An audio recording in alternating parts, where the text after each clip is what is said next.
invited me to share part of what I'm doing. As Mary said, I'm working in Ingenio. Ingenio is a research institute in Valencia. It's a mixed institute between the CSIC, the Research Council, the Spanish Research Council, and the UPV, the Universidad Politécnica de Valencia, which is my university. I am a professor at UPV in the Department of Project Engineering, but with a background in law and human rights. And I don't know exactly which is my discipline, but it's part of everything. So the idea is to present something. It's a work in progress for a special issue on a journal. I think you also have submitted something. No, you have. Alejandra. Okay. Yes, I remember you in the yeah, in the Montreal workshop presenting the paper, and is the idea. The main idea is. I work in TIPSI, the Transformative Innovation Policy Consortium. In TIPSI, we do what we call experimental policy engagements. I'm going to talk a little bit more about what is experimental policy engagement. And this paper, or this is a reflection on what's about if we apply or we see this experimental policy engagement, particularly the Living Catchment project, which is a South African project, from the lenses of the human development and capability approach. Okay? Which is not post-development, but to me is one of the approaches to development that is meaningful and to rethink and to see these experiments, as we call it, in the transformative innovation policy, with the idea of having some suggestion for the future, because the Living Catchment project finished, so it's done, but as TIPSI is doing more experiments and more things, with that analysis, maybe we can have something different, new, and we can bring that into new experimentation. Okay, so it's an ex post analysis. It's not an analysis that is conducted. So that's the aim, and also it's my personal interest. Not only me, it's a co-author paper with some colleagues in TIPSI. I don't know if you know Vipashi Ghosh. She's an Indian and she works in Sussex as well. And Diana Velasco, who's a colleague of mine in Ingenio. And Diana now is working on transformative investors. So maybe it could be interesting for the conference about this. You want to put money in the conference? Why not? I don't know to that extent, but at least how investment could be different and more transformative investors. Okay, so this is more or less our idea. So I'm going to talk a little bit about transformative innovation policy because the special issue was on rethinking directionality in general, but I don't think specifically innovation policy, but so we also had done some thoughts about what does it mean to rethink directionality of transformative innovation policy. Then I will present the human capabilities approach. I don't know if you're familiar with that. Some people are. More not. Well, a short introduction to the capabilities approach. So a presentation of this project, the Living Catchment project, the South African projects. Then our analysis of using the capability approach to see or to approach the Living Catchment projects, and then finally some discussion about maybe what this capability approach can bring to a more ethical understanding of the directionality of the transformative innovation policy. Thank you. So this is very briefly what Johan Schott was the cradle of. It's more transition theory. He's a Dutch scholar who came from transition theory, and then he was the director of SPRU for a period. And during this period, there were a lot of discussion about what does it mean the transformative innovation policy. And they came up with these 6 principles that I'm going to introduce very briefly. First one should be a focus on directionality, understanding that science, technology, and innovation are not neutral. So this is very important. And transformation requires experimentation. It requires this kind of initiatives broad, open to failure, to rethink, and to try how we can drive this transformative innovation policy.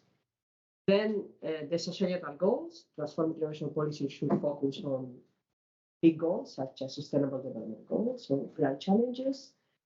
The idea of systemic level impact, which is interesting. So the idea is this transformative innovation policy should try to transform not only a part of the system, that can be the technological part, but also the other part of the system, because you need the whole transformation to change the socio-technical system. And culture, regulation, industry, market, science, and technology are some of the dimensions, together with are some of the dimensions of this socio-technical system. Also, in this experimentation, we work a lot, and then we use participatory methodology to foster learning and reflexivity. Part of the theoretical underpinning of the transformative innovation policy is that we have to change our routines, our rules, our way of understanding the system, and a way of trying to challenge these deep routines are through learning and reflexivity in our experimentation. Then the conflict and consensus, we assume that transition, transformation will have consensus, we have conflicts because there will be different perspectives, and we have to embrace this and work with that. And then the inclusiveness. So it's important to providing voice and agency to the non-incumbent actors, people that normally have not been there, mainly people from social organizations, civil society, and other kind of actors. Okay, this is the sixth principle, and this is in the paper. This was work by Vipashi. Is okay. Can we rethink the directionality from that sixth principle? Okay, the societal goals could be understood as goal-oriented directionality. Conflict versus consensus could be understood as perspective-oriented directionality. The system change rule-oriented directionality, because behind the transformation of system is this challenging of deep routines or rules. Learning and reflexivity, process-oriented directionality, and the inclusion is the justice-oriented directionality. This is more or less, this is for the paper mainly. This is not transformative innovation policy. It's our thoughts about how we can rethink directionality from these six principles, and then I'm going to discuss this again at the end of the paper. Okay, so this is the transformative innovation policy. I hope it's more or less clear. Yeah, that's very big, but you have an idea of what it is. This is the human capabilities approach, but it's grounded in seminal contribution from Amartya Sen mainly, and then Martha Nussbaum, American scholar, and many others. I belong to this network from more than 20 years. So I normally attend conference, and now I'm very difficult to do molecular development capabilities. Chief editor. Chief editor. No. Yeah, no, it's a lot of work. I didn't expect so much work, but yeah. So the point is, everything you present should be connected with the human development capability. But apart from that, all papers, different perspectives are really welcome. So it's a theoretical framework for evaluating individual well-being and social justice, mainly individual, but also collective. There's some discussion about this collective well-being, but mainly it's individual. And the main point is focusing on people's capabilities, which are understood as the real opportunities to achieve a life they have reason to value. So it's having opportunities in life to conduct life with value. And it's not a complete theory of justice. This is something that is real. Then functionings are the achievements of these capabilities. If capabilities are the real opportunities, the functionings are the put in place of these opportunities. I can have a capability of, networking and knowing many people around, sharing my thoughts, and I'm here now. So this is a function of my capability. of having this network and this exchange opportunities. And then there is the agency,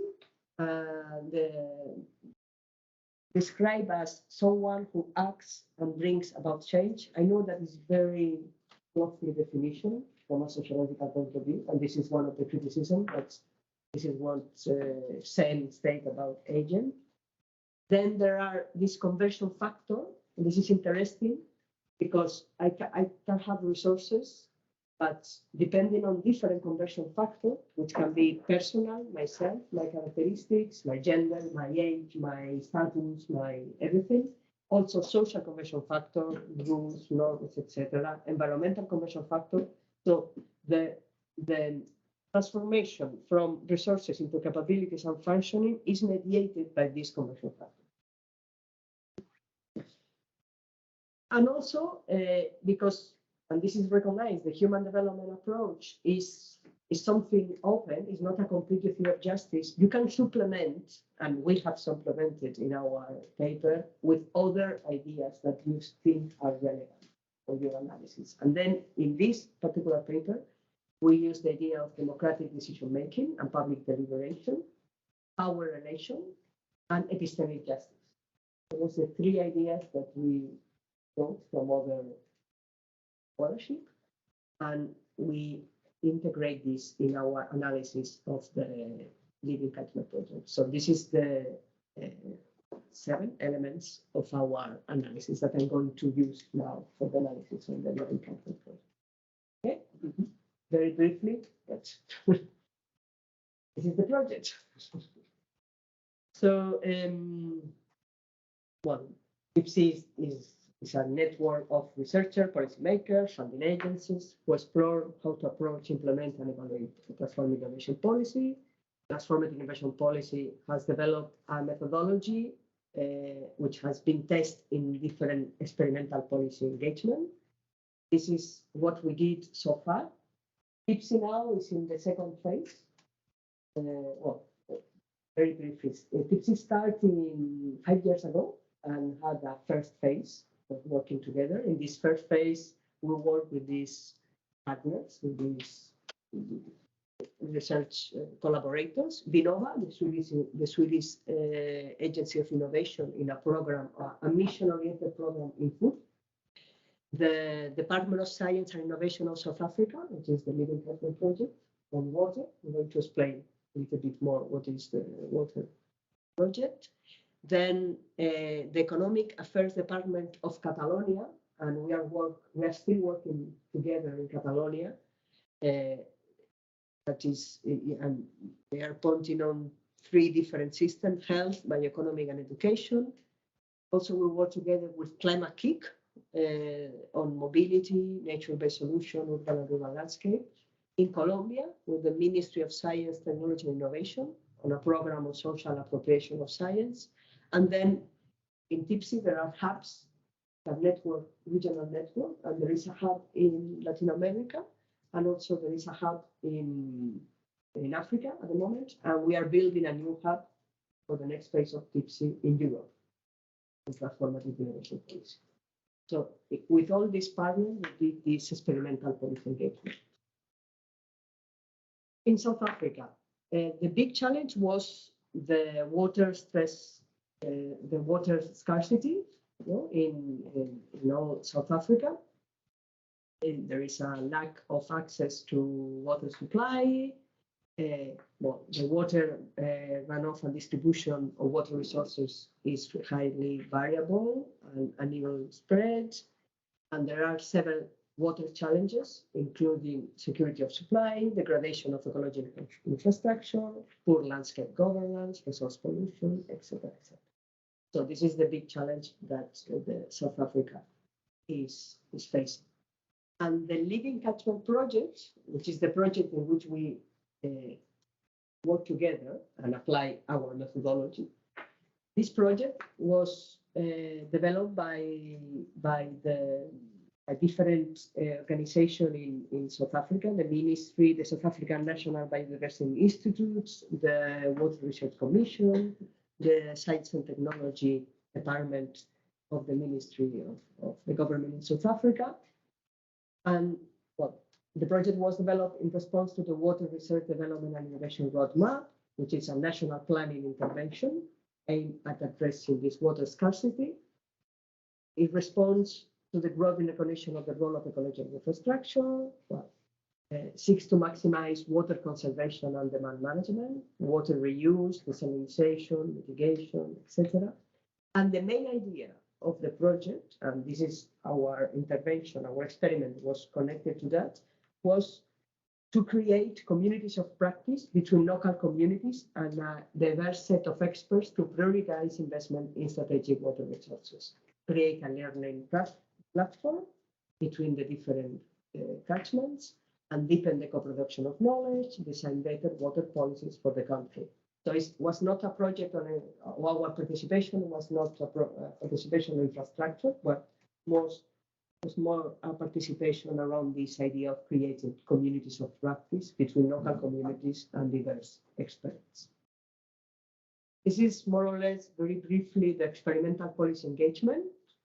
So the goal was to enhance the transformative potential of the Living Catchment project by working with the implementation organization to stretch the transformative potential.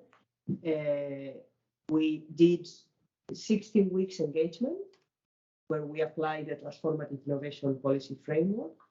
Here there are, the engagement had the participation of 37 people, different members from the national organization, research assistant, professor, observer, and 9 TIPSI members distributed in all this engagement was a short engagement. I think it was 4 or 5 months, and with a lot of workshops and work.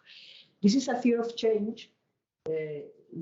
I'm not explaining this in the presentation. We create what we call a formative evaluation approach. So if we work normally with governments or with local administration, for them it's very important how you can evaluate this transformative potential. It's a question that emerges a lot in our conversation. So we develop what we name the formative evaluation approach, and we use the theory of change. Theory of change, I don't know if you are familiar with theory of change. No? Okay, theory of change are a tool very popular in the evaluation field, but you can use a theory of change in many different ways. You can use a theory of change as a blueprint. When you are designing a project, to work in the theory of change, and then with this theory of change, you can contrast if the project say or not the goal, the results, etc. This is more the blueprint approach. So and this is very common in my field, in the development cooperation field. In the development field, all the organization, all the local organization, the NGOs that want to apply for funds here in Spain and worldwide, they have to produce a theory of change that they call the logical framework. Okay. It's the same. Three logical framework. No, it's not the same, but the logical framework is a theory of change. Okay. In which you say, if I this result, I do these activities, and then I obtain these results, and then I obtain these objectives. At the end, it's a theory of change, but it's a blueprint approach because you have this logical framework, then you of change, and then you contrast if you get it or not. In our approach, this is not only our approach. There are many people also in the development sector that are thinking in a different way of the use of theory of change. This is not a blueprint. This is a tool to have a reflexive project together, and to think about the potential outcomes of your intervention. So we together discuss and say, okay, what do you want to get in this Living Catchment project? Okay, I would like to get, something about learning, about different kind of learning among the participants. I would like to get some alignment between the different expectation and interest of the different participants. This is another outcome. So we use this theory of change to foster this kind of conversation and reflection altogether. I have, well, we have papers and things very interesting in this formative evaluation approach, but because the aim of experimentation is also a reflexive project, as I said before, no? In these elements of the transformative innovation policy, the tool and the methods and all of that that we use should be framed in that kind of dialogue, discussion, etc. And this is not rigid. In Catalonia, for instance, that we produced 3 different theories of change in these 3 different sectors. Now they are revisiting the theory of change. Say, okay, maybe now we have new outcomes that were not framed or thought at the beginning. Maybe some of them are not valid anymore, and we can introduce new ones. So this is more or less the way in which we work. Okay. Okay, so now the capability analysis of the living catchment of our intervention. What we can say about it. We say this is an ex post analysis. Okay, so we are thinking retrospectively about what. If we have used a capability perspective on agency and democratic deliberation, which are 2 elements of this capability approach, this kind of approach could have enhanced the political approach to collaborative spaces, introducing more reflection and potentially, we don't know, contestation on power issues, which is something that was not there with this engagement. And this is connected with the perspective-oriented directionality. Also, a more political approach would have triggered questions related to sustainability, justice, and solidarity, which are central elements in the capability approach that would have fostered conversation and reflection on social justice, things that were not there. In relation to the inclusion principle, which is the justice-oriented directionality, by adding the capability approach, the Living Catchment project would have explicitly included the relevance of epistemic justice.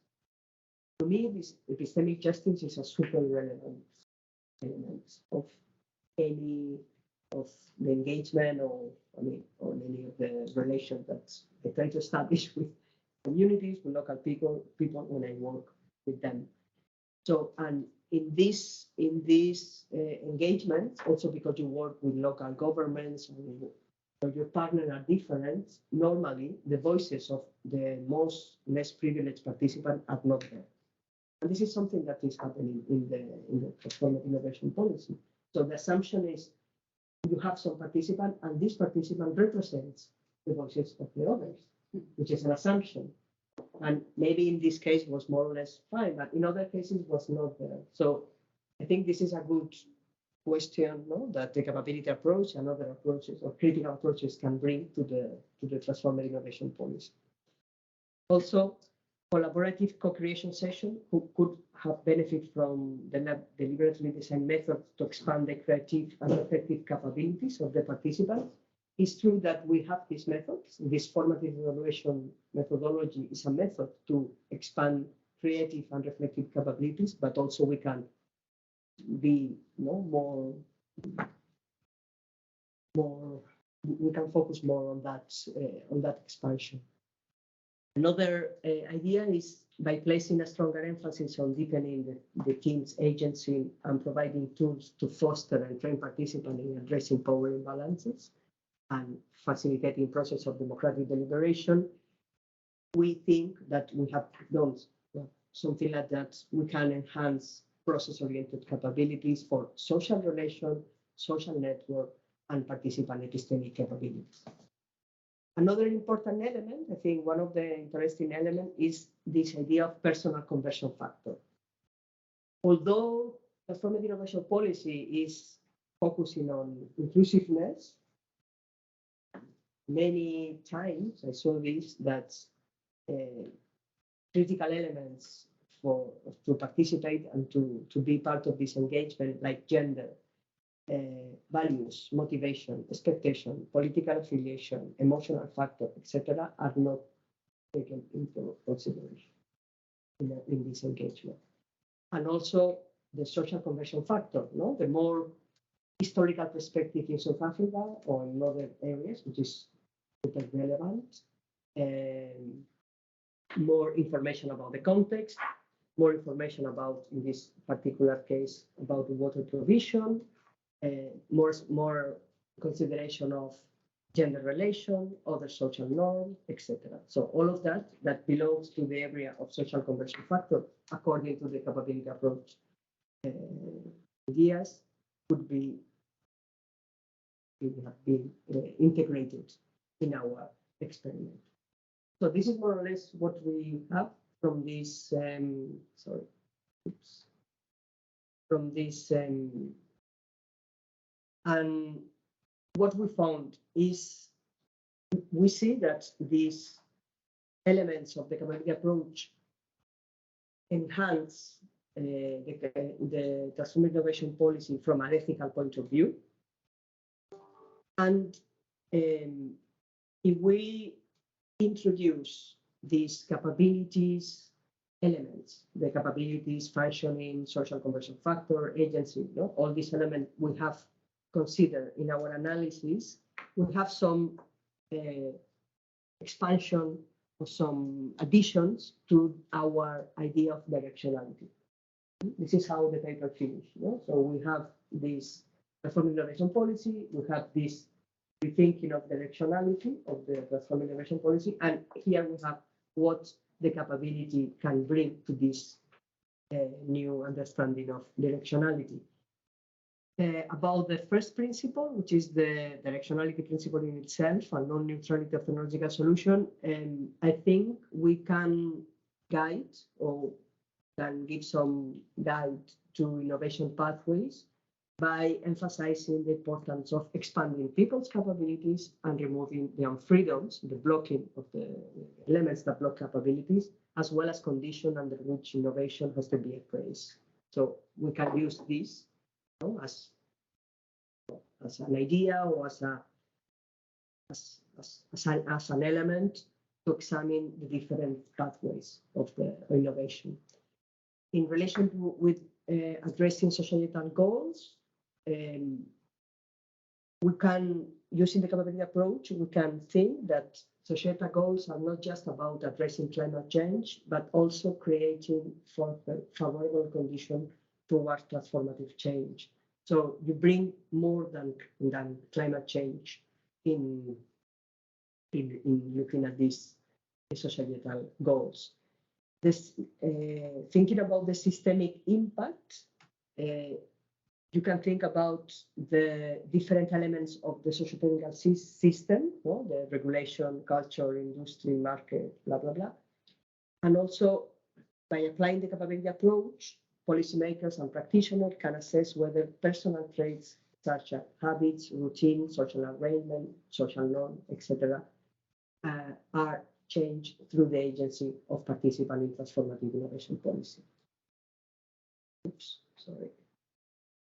And with the other ones, the learning and flexibility, again, the epistemic justice component can bring something more to these process-oriented capabilities. About conflict and consensus, we can bring more relevant discussion about power relation and inclusion.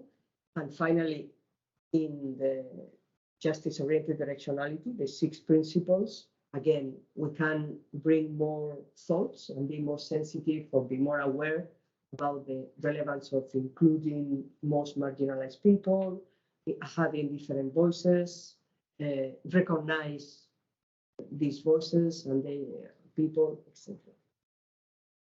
And well, just to finish, this is some contribution that we see that the capability approach can bring to transforming innovation policy. We think that capability approach could help to identify relevant normative aspects of transforming innovation policy. We agree that capability approach adds a normative dimension to the 6 principles of transformative innovation policies by putting emphasis in the expansion of people's capabilities and agency, removing freedom, etc. Also, capability approach bring the relevance of personal, social, and environmental characteristics of transformative innovation policy. The elements of democratic choices, capability, empowerment, and justice can enrich the transformative innovation policy.